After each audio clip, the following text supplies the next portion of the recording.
Hey everyone, Graynaw here, and today I'd like to suggest you read Surviving the Game as a Barbarian. It's a story about a man named Lee Hansu who spent most of his life in the hospital, which led to him to occupy his free time with games. But when he came upon an extremely difficult game, Dungeon and Stone, a roguelike, he became addicted to it from childhood all the way to adulthood. But something strange happened upon reaching the final level. Lee found himself not behind a screen, but in the body of his game character, the Barbarian. Now he must survive in this difficult world and make it out with his life intact. Will he survive? We will find out. So, let's get to it.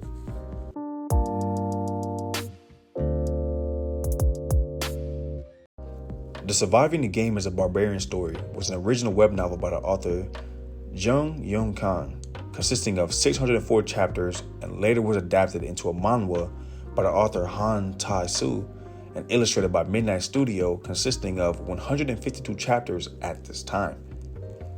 Surviving the Game as a Barbarian is an isekai action fantasy manhwa about Lee Hansu, who spent his early days in hospitals, which led to him gaming frequently until everything became boring, but that was until he discovered a game known as Dungeon and Stone, an extremely difficult 2D roguelike which Lee became addicted to from his discharge from the hospital all the way to adulthood, where he gave the game 9 years until he finally reached the final stage.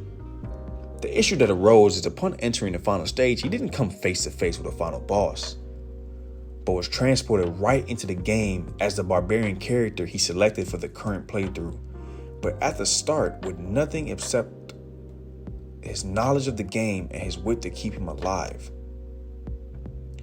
With this premise, we're presented with a story that isn't afraid to break the mold of any OP character, but instead puts on full display Lee Hansu's use of his game knowledge and being able to learn and adapt to unforeseen circumstances. It isn't a story focused on comedy, but focuses on the progression of the characters as they delve deeper into the labyrinth and what it takes realistically to reach that level based on the world's power systems. So, let's dive into it a bit.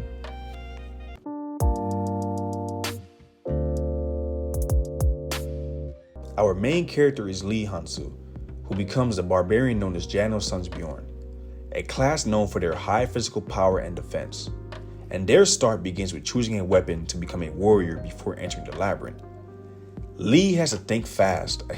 He isn't familiar with barbarian customs, but is able to use his past playthroughs and decides to become a tanker with a shield as his starting weapon. Lee as Bjorn is quick-witted and fast to adapt. He doesn't know this world personally, but knows most aspects due to his many playthroughs.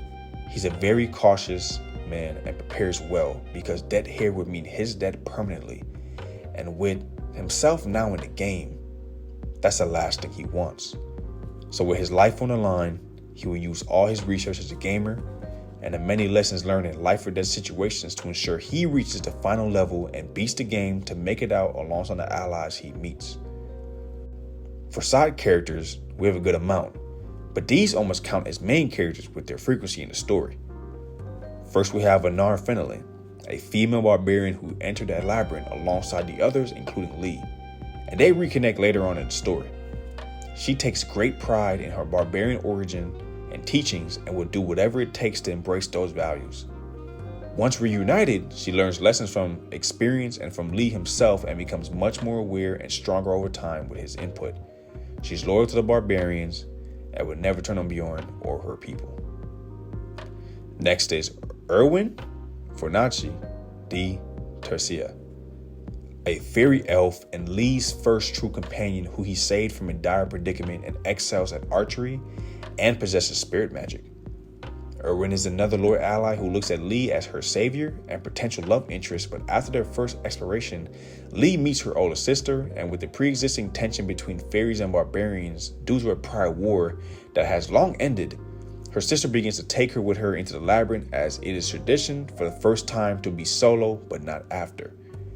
With their last night and first return drink, they part ways, but not for good, as they shall meet several times again over the course of the story, but no matter what, Lee will be in her heart and mind as a savior and close companion. Next is Hikurad Murad, a dwarf tanker who joins Lee's party during a major dungeon event in which Lee was instrumental in helping him and others make it out and to defeat a seamlessly impossible enemy to defeat. As a dwarf, he is very positive and confident and serves as an off-tank alongside Lee being the main tank. They will go through many fights together and build trust and friendship. Next, we have Brown Rodmiller, a veteran explorer and scout with the most experience on the team and is able to guide and find his way around the labyrinth better than others. He is considered inflexible and serious according to Lee, but this no-nonsense approach is something that is needed to survive in this labyrinth. Next, we have Dwaki, an 8th-ranked human mage, which is lower on the scale, but with limited magic and barely any experience in the labyrinth, but with the value simply just having a basic magician. Lee recruited him even with the flaws, as much more experienced mages would cost a fortune he could not afford. He is curious and optimistic, as he has great hopes for what the world has to bring and all that he'll learn being now in his first adventure party, but this also makes him naive, which he will learn a crucial lesson on why that has to be avoided. He improves with experience and with the hopes of becoming a key player on the team, even if he annoys Lee, being so talkative. The last that I'll mention, but not the last of a few others to come, is Misha Karlstein, a beast woman who failed to bond with a spirit, causing her to be shunned by her family, which led her into the labyrinth as an adventurer who now has 5 years of experience. She is meticulous in battle, but can also feel shame due to her family, but at the same time is hopeful of finding a spirit and will do what it takes. Her goal is to eventually contract a spirit, and with Lee's guidance, she may be able to do just that. They become much closer as the story progresses, and she becomes one of his most loyal allies above all others, with the exception of Erwin. The villains of the story initially are the entities that brought Lee into this world and have left him here to survive, and it seems he wasn't the only one brought from Earth. But he was the catalyst for the transport due to his reaching of the final stage, which he did not know would happen. From that point on, the monsters of the labyrinth, which are stronger the higher you go and also much stronger in secret areas, are the main threat. But the kingdom that requires annually increasing taxes or your death poses a threat as well. And the world has given notice to kill all evil spirits, with evil spirits being gamers who were transported into this world. If they find out that you're not from there, it's almost immediate that you die. Additionally, you have corruption, as in most stories and in most places. And with that corruption comes groups who seek to kill others for resources and various other reasons, as in most cases.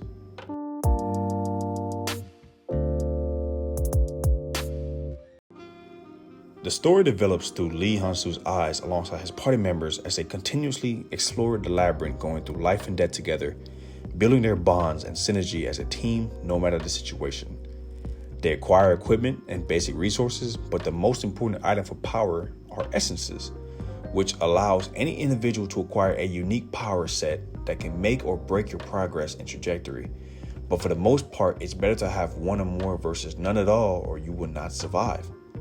We see the characters' backgrounds explored, relationships change, and how Lee's mentality and outlook changes with every dire situation he's faced with and what his team goes through.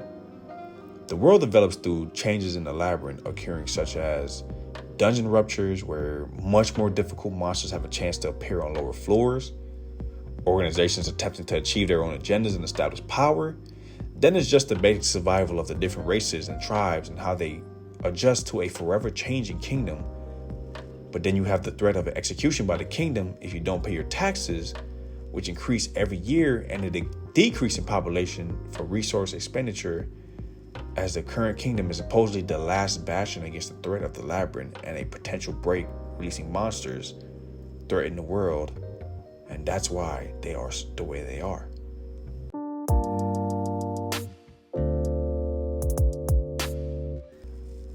Surviving the game as a barbarian is a very true to his name story.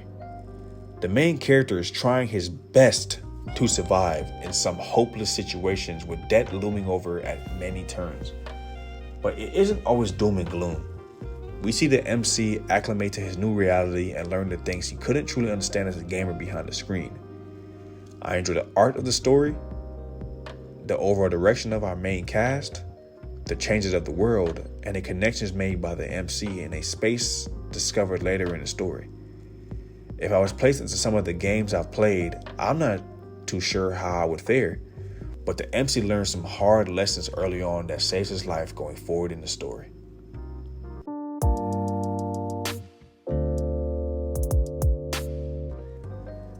Thank you for listening, and I hope you enjoy reading this one as much as I have. If you have any suggestions yourself, please put them in the comments, and I'll get them a read if I haven't already.